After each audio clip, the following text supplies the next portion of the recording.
fold.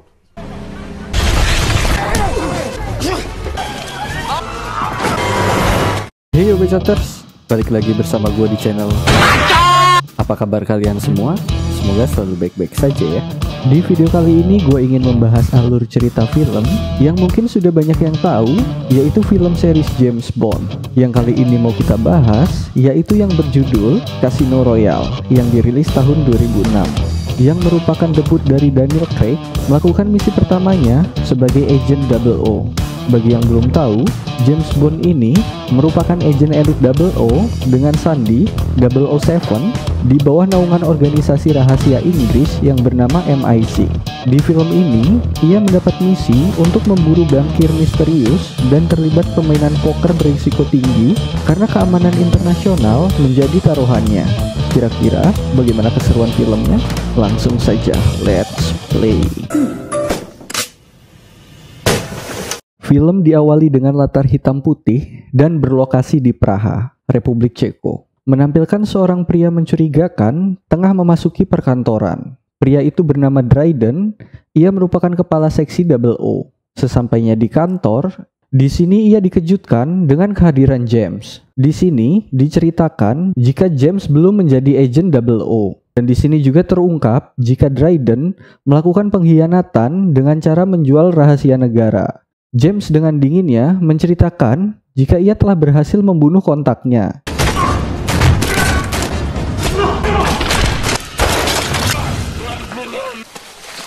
Dan setelah menceritakan aksinya, tanpa ragu ia menembak Dryden.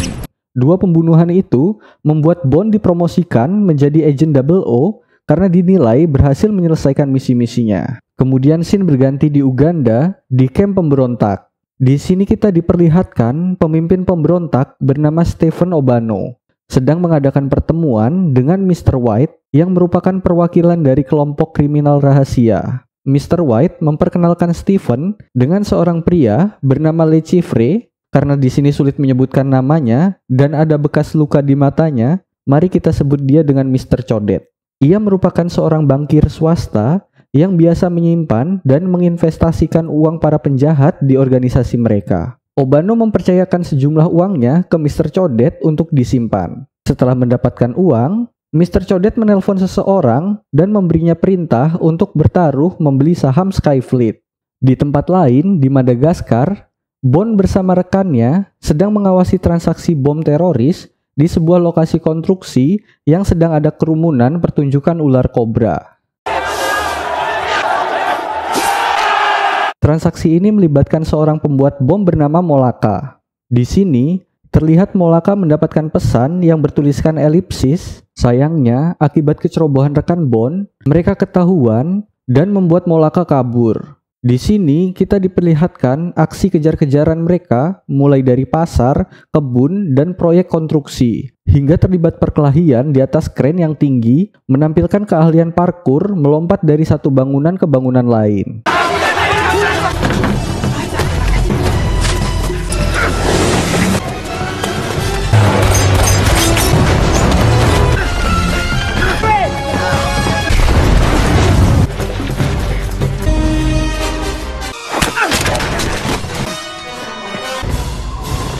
Mereka terus terlibat kejar-kejaran hingga Molaka memasuki kedutaan Afrika. Bukannya mengurungkan niat, James Bond menerobos masuk dan kemudian mengamankan buronannya. Lalu ia dikejar oleh tentara di sana, namun berhasil keluar melalui jendela.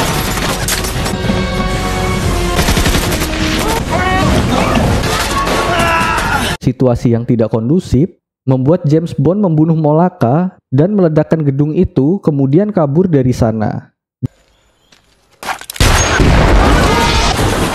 Di sini James tidak kabur dengan tangan kosong, ia berhasil mendapatkan tas Molaka yang di dalamnya berisi bom dan HP yang berisi pesan elipsis. Sehari kemudian, kabar penembakan itu sampai ke telinga Mr. Codet. Rupanya kode elipsis itu berkaitan dengannya. Di lain tempat, Bond kembali ke London. Ia menerobos masuk ke rumah milik pimpinan MI6 yang bersandi M dan menggunakan laptopnya untuk melacak asal dari pesan yang bertuliskan elipsis itu. Dari penelusuran itu diketahui jika pesan tersebut berasal dari Bahamas, tepatnya di sebuah hotel bernama The Ocean Club. Begitu M pulang ke rumah, ia yang menemukan Bond duduk di kursi, marah atas kelancangan Bond memasuki tempat tinggalnya, sekaligus menegur dengan tegas atas aksinya yang melanggar hukum internasional karena menyerang kedutaan Afrika. Namun di sini, Bond tetap dingin menanggapinya dan kemudian pergi meninggalkan ruangan tersebut. Singkat cerita, Bond pergi ke Bahamas untuk menyelidiki informasi yang telah ia dapatkan dan langsung menuju tempat yang bernama The Ocean Club. Sesampainya di sana, ia mengamati situasi dan membuat sedikit kekacauan di parkiran untuk mengalihkan perhatian keamanan. Lalu ia menuju ke ruangan CCTV, kemudian mencari kaset di tanggal dan jam yang sama pada saat pesan tersebut dikirim. CCTV di jam tersebut menunjukkan kedatangan seorang pria mengenakan mobil Aston Martin. Mendapati temuannya ini, ia kemudian menanyakan perihal pria di CCTV kepada resepsionis sekaligus memesan kamar. Didapati informasi jika pria tersebut bernama Alec Dimitrios yang tinggal di rumah besar di pinggir pantai. Keesokan paginya, sembari berenang, Bond mengamati situasi rumah target dan menemukan Alec Dimitrios sedang santuy sembari mengamati istrinya yang sedang kuda-kudaan. Setelah itu di kamar hotel, Bond login ke sistem database milik MI6 menggunakan akun milik M untuk mencari tahu perihal Dimitrios, dan di sini diketahui jika Dimitrios memiliki hubungan dengan Mr. Codet. Malam harinya, Bond datang ke kasino hotel. Di sana ia menemukan Dimitrios sedang bermain poker. Untuk bisa mendekatinya, ia kemudian bergabung ke permainan. Di sini terlihat jika Bond sangat mahir bermain poker. Di tengah permainan, datang wanita cantik yang ternyata adalah istri Dimitrios. Di sini juga terlihat jika mereka berdua sedang tidak akur. Dan Bond melihat peluang untuk bisa mendekati istrinya untuk mendapatkan informasi lebih. Permainan berlanjut, Bond berhasil mengalahkan Dimitrios, mendapatkan semua uangnya beserta mobilnya. Setelah itu, Dimitrios pergi ke sebuah kapal dan bertemu dengan Mr. Codet. Di sini diketahui jika Elipsis adalah rencana rahasia dari Mr. Codet. Dan karena Molaka sudah terbunuh, ia meminta orang baru ke Dimitrios untuk menjalankan rencana itu. Di lain tempat, Bond berusaha speak ke istri Dimitri dan berkat ketampanannya, Bond berhasil untuk mengajak ke kamarnya. Sudah tidak perlu dijelaskan lagi kan, sesampainya mereka di kamar ngapain? Ya, mereka icikiwir. Di tengah percumbuannya, tiba-tiba Dimitri menelpon istrinya dan memberitahu jika ia akan ke Miami. Mendengar info A1 itu, Bond langsung pergi meninggalkan lapis legit yang belum dicicipi. Sesampainya di Miami, Dimitri pergi ke sebuah pameran. Kemudian ia menitipkan tas ke penitipan barang dan secara diam-diam meletakkan nomor penitipan di atas chip poker. Ketika sedang mengamati, Bond ketahuan dan ditodong pisau oleh Dimitri. Namun ia berhasil comeback dan membunuhnya. Namun di sini Bond terlambat. Nomor penitipan beserta tas itu sudah menghilang. Beruntungnya, Bond berhasil menemukan orang tersebut dan mengikutinya menuju ke bandara. Orang ini bernama Carlos. Mengetahui jika dirinya diikuti, Carlos bergegas mengganti pakaian dengan baju petugas keamanan yang ada di tasnya dan segera masuk ke ruangan khusus petugas. Melihat hal itu, Bond langsung mengikutinya. Namun di sini, pintu tersebut dikunci menggunakan kode. Ketika sedang berpikir tanpa sengaja, ia membuka pesan yang berisi tulisan elipsis yang memberikan petunjuk mengenai kode kuncinya, dan dia berhasil masuk. Namun di dalam, Carlos menghidupkan air pemadam kebakaran sehingga membuat suasana chaos dan kemudian mengambil senjata. Kemudian setelah itu, ia keluar dan mendatangi mobil tangki bahan bakar pesawat dan langsung mengeksekusi sopirnya dan memasang bom kecil di mobil tersebut. Nah, di sini diketahui jika rencana mereka adalah meledakkan pesawat yang baru akan rilis dari perusahaan Skyfleet. Carlos kemudian mengendarai mobil itu mendekati pesawat tersebut. Melihat hal itu, Bond kemudian mengejarnya dengan sekuat tenaga hingga berhasil menggapainya. Di sini kita diperlihatkan serangkaian aksi gebuk-gebukan yang sangat intens.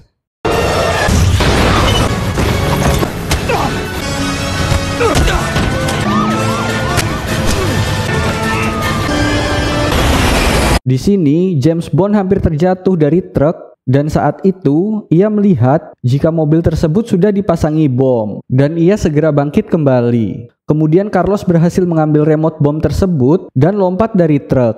Bond yang masih berada di dalam mobil berusaha keras untuk menghentikan mobil itu hingga akhirnya berhasil. Carlos yang melihat Bond diborgol tersenyum merasa jika ia menang dan segera meledakkan bomnya. Di sini Carlos tidak menyadari bahwa Bond telah memindahkan bom itu pada dirinya. Catat ya guys ya, pentingnya merasa tidak cepat puas. Oke, kembali lagi ke cerita. Keesokan harinya, di sini terjadi kesedihan karena istri Dimitri ditemukan tewas terbunuh. Ulah siapa lagi kalau bukan Mr. Codet. Setelah penyelidikan, di sini M memberikan informasi kepada Bond jika dalang dibalik ini semua adalah Mr. Codet yang bertujuan untuk menurunkan harga saham perusahaan Skyfleet. Nah, dapat disimpulkan kan? Rencana ini berkaitan dengan pertaruhan saham di awal film ya. Karena gagal, Mr. Codet mengalami kerugian yang sangat besar. Akibat kerugian itu, Mr. Codet mengadakan lomba poker dengan biaya 10 juta dolar per orang. Hal ini bertujuan untuk mencari kemenangan dan dapat memulangkan uang kliennya. Di sini, M memerintahkan Bond untuk mendaftar ke turnamen itu dengan asumsi jika Mr. Codet kalah, ini akan menghancurkan sumber keuangannya dan membongkar jaringan teroris yang didanainya. Cerita berlanjut, di sini James Bond menuju Montenegro untuk turnamen poker di Casino Royale. Di perjalanan ini, ia ditemani dengan seorang wanita bernama Vesper yang merupakan agen perbendaharaan yang bertugas mendanai Bond di sini. Mereka banyak berbincang dan saling menguji melalui dialog. Singkat cerita, mereka sampai di hotel dan Bond diberikan amplop yang dikirim M yang berisi kunci mobil sport yang memiliki perlengkapan luar biasa. Kemudian, mereka berdua bertemu dengan kontak MI6 bernama Mattis yang akan membantu mereka melancarkan misinya. Pada malam harinya, permainan pun dimulai. Semua peserta sudah hadir, termasuk Mr. Codet dan James Bond. Uang pertaruhan ini disimpan di bank Swiss dan para peserta diminta untuk memasukkan PIN untuk mengakses dana yang telah ditempatkan ke dalam rekening bank. Permainan pun dimulai. Di sini, James Bond terus memperhatikan mimik wajah dari Mr. Codet dan sengaja mengalah untuk mengetahui kebiasaan dari Mr. Codet. Setelah 4 jam berlalu, permainan di break untuk istirahat 1 jam. Di round awal ini, Mr. Codet cukup unggul.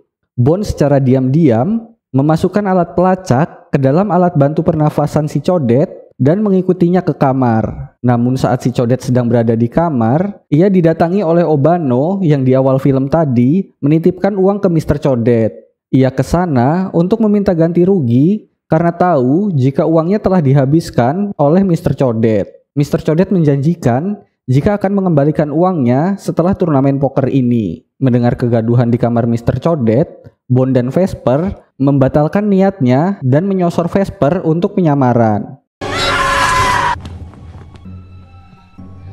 Namun anak buah Obano yang melihat alat komunikasi yang terpasang pada Bond, mereka langsung melepaskan tembakan dan pertarungan pun terjadi.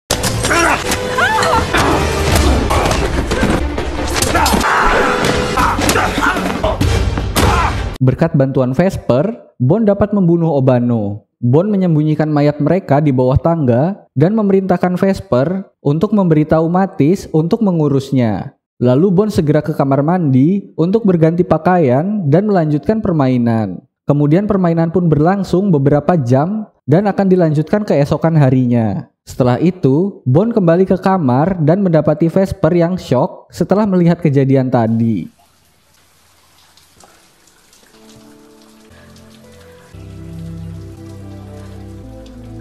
Permainan pun dilanjutkan. Di sini James Bond menjalankan rencananya untuk mengalahkan Mr. Codet. Mengetahui gerak-gerik Mr. Codet yang sama seperti di awal permainan, Bond yang jumawa melakukan all-in. Naasnya, saat kartu dibuka, Mr. Codet memiliki kartu yang lebih tinggi. Di sini, Mr. Codet mengelabui Bond dengan melakukan gerakan yang sama seperti di awal permainan. Kesal karena kekalahannya, Bond mengambil pisau dan memutuskan untuk membunuh Mr. Codet. Namun, saat akan melancarkan aksinya, ia dihentikan oleh seorang peserta bernama Felix yang ternyata ia adalah agen CIA. Felix menawarkan bantuan modal uang agar Bond dapat kembali ke permainan dengan syarat jika ia menang, maka yang berhak menahan Mr. Codet adalah CIA. Mendengar hal itu, Bond setuju dan langsung kembali ke permainan. Dalam waktu yang sangat singkat, Bond mulai berhasil mengumpulkan chip yang banyak. Namun di sini, tanpa sepengetahuan Bond, Mr. Codet dengan bantuan pasangannya memberikan racun ke minuman Bond. James Bond yang sedang berada di atas angin bersantai sambil meminum minumannya. Tak lama berselang, ia merasa gejala aneh di tubuhnya dan kemudian meninggalkan meja permainan. Sambil sempoyongan, ia menuju ke mobil untuk menghubungi markas MI6. Dan dengan arahan dari tim MI6, Bond yang sudah lemas mencoba mengobati dirinya sendiri. Mulai dari pasang alat kejut jantung sampai menyuntikkan obat untuk dirinya sendiri. Karena kondisi semakin memburuk, tim MI6 memerintahkan James Bond untuk menekan alat pacu jantungnya. Namun sialnya, salah satu kabel alat tersebut terlepas dan membuat ia langsung pingsan. Beruntungnya di sini, Vesper segera datang memperbaiki alat tersebut dan langsung menekannya. Bond yang sudah sadar seolah tidak terjadi apa-apa, segera kembali ke permainan. Tibalah pada saat final permainan, yang mana situasi menjadi tegang dan mereka dengan hati-hati saling membaca gerak-gerik lawannya. Tiba saat di mana para pemain melakukan all-in, mempertaruhkan seluruh chipnya dan kemudian membuka kartu mereka satu persatu. Di sini, Mr. Codet berhasil mengungguli dua peserta dan tersenyum seolah itu adalah kemenangannya. Namun hal itu sirna setelah Bond membuka kartunya karena kartu milik Bond lebih tinggi darinya. Kembali lagi guys ya, pentingnya agar jangan cepat merasa puas. Kayaknya di film ini tuh orang gak ada yang belajar dari pengalaman orang lain deh. Oke, kembali ke cerita. Sesuai dengan perjanjian, setelah mengalahkan Mr. Codet, Bond menyerahkan pemeriksaan Mr. Codet kepada CIA. Dan kemudian, ia makan malam dengan Vesper untuk merayakan kemenangannya. Tak lama berbincang, Vesper mendapatkan pesan dari Mattis yang memanggilnya dan kemudian bergegas meninggalkan Bond. Di sini, James Bond merasa ada yang aneh dan segera menyusulnya. Dan benar saja, saat di luar, Vesper diculik oleh sekelompok orang misterius. Tak tinggal diam, Bond kemudian mengejar para penculik itu dan terjadi aksi kejar-kejaran. Di tengah pengejaran, Bond dikejutkan karena Vesper tiba-tiba berada di tengah jalan dan membuat Bond harus membanting setir hingga membuatnya celaka.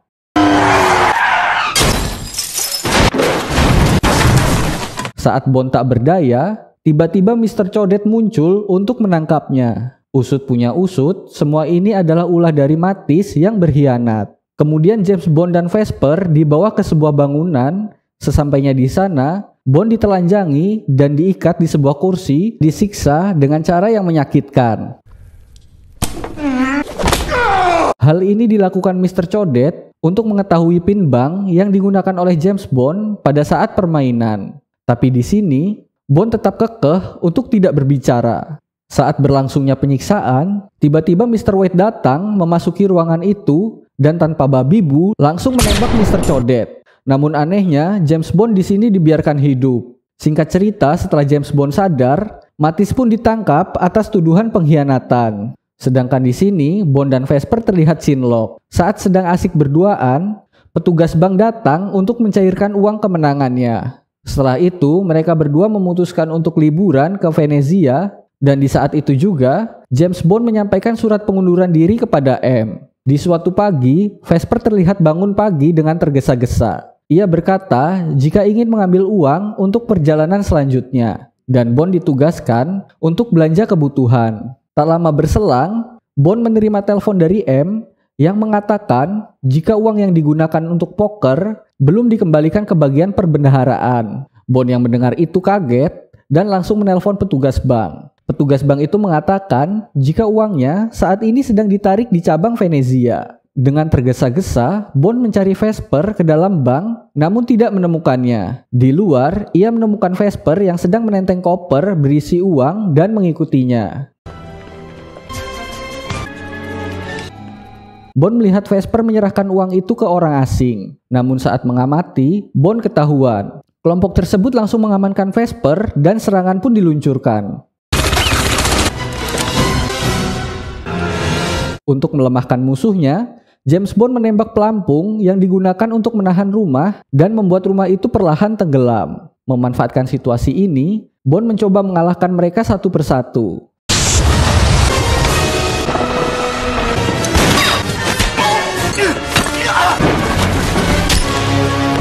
Vesper yang saat itu terjebak di dalam lift tidak mau keluar dan malah memutuskan untuk bunuh diri. Saat Bond mencoba membuka pintu lift itu, sialnya rumah itu sudah tenggelam sepenuhnya. Dan karena hal ini, Vesper mulai kehabisan oksigen.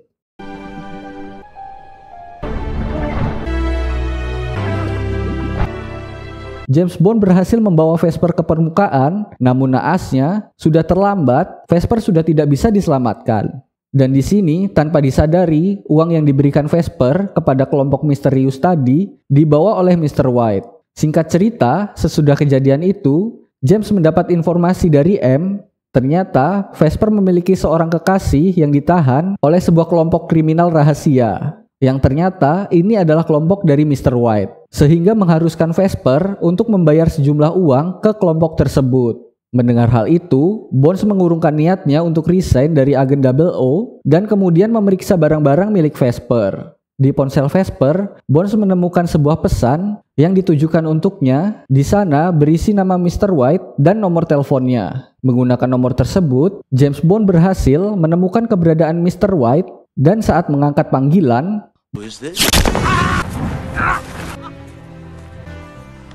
The name's Bond, James Bond. Dan film pun selesai. Oke, sekian untuk video kali ini. Tekan like apabila kamu menyukai video ini. Tekan share dan subscribe untuk membantu channel ini semakin berkembang. Tulis di kolom komentar untuk request video-video selanjutnya. And see you next video.